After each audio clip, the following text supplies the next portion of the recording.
It is a year since Molly Meldrum first sat down with Susan Boyle to talk about her career, which at that point had just taken off. Now, since that first interview, the Scottish star's world has transformed, and she's transformed our world too. She has. Her album, I Dreamed a Dream, became the fastest-selling global debut of all time. And now Susan's second album, The Gift, is expected to be just as big.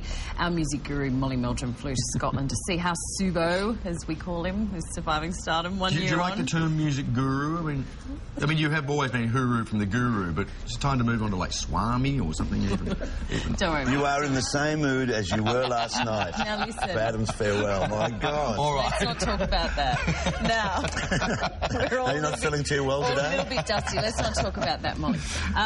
You and Susan Boyle are quite good mates. Yep. How did you find her this time around? A little bit more self-assured of herself, you know, because when it all happened last year, you know, she comes from just outside, or in between Glasgow and Edinburgh, in a very small place, you know, and it was all too much for her. It was overwhelming, in fact, you know.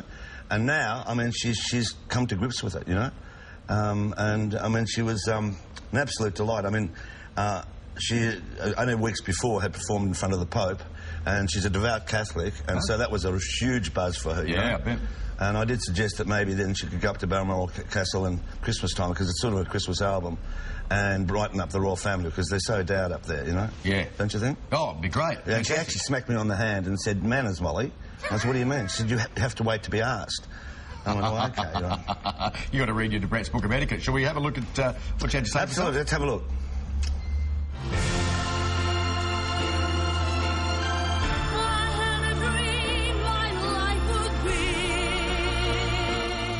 Almost about a year ago, I was very nervous, went to Glasgow, interviewing you, and you'd become, by then, the biggest selling artist in the world of that year. And we moved on, a year on. How much pressure has been put on one person in such a short period of time? How did you cope with it? I mean, you've got a great manager and you've got people around you, but inside... Inside it takes a bit longer as you try and get yourself established, as you try and quell the doubts that really come within you sometimes. Sometimes I get periods of doubt. Am I really doing well enough? Am I really going to do this really well? And do I come up to the standards? And I say to myself, well, you must have something, otherwise you wouldn't be there. So you keep going because you want to please people, you want to please your public. Sings my soul,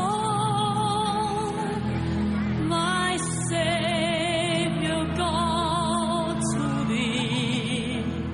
Performing in front of the Pope. Now that is a hard gig. Singing for the Pope is something I've always dreamed of doing, and I was really in a world of my own there. Do you look at the Pope? I mean, how do you do it? Do you close your eyes? What? You do a bit of both, actually, because you have to get everything right. As you look at the audience in front of you, or the congregation in front of you, you just get on with it. 9 platinum in Australia in a year, that's astonishing, you know?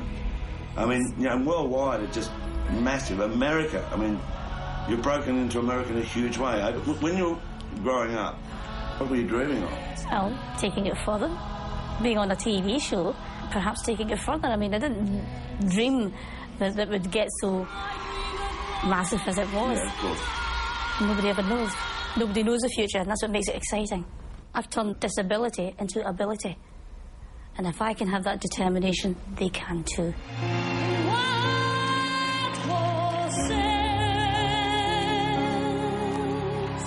Can you go down the street and buy a pint of milk? People are used to me there. They've known me all my life. Yeah? I'm at home there. No problem. Yeah? No problem at all. You enjoy doing that still? I'm still doing it. That keeps me grounded.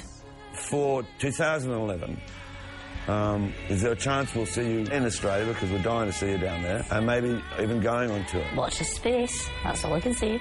Yeah. Watch the space.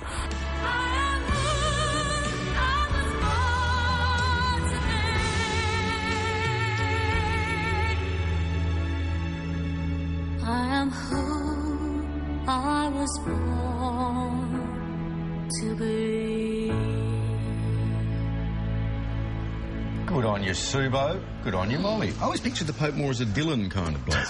But Listen, incidentally, on this album, there's some beautiful Christmas songs and a duet with the woman that won the competition, you know. Yep. Oh, yeah, but yeah.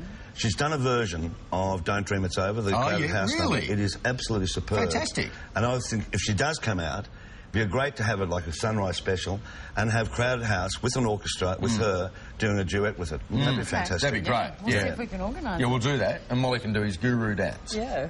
And what dance are you going to do? No, I'm going to be behind you doing the arms. We're going to do the swami arms that's behind right. you. Is that okay? Okay, thanks, Molly. Get well. I'm fine. No, I'm talking to Andrew, not you.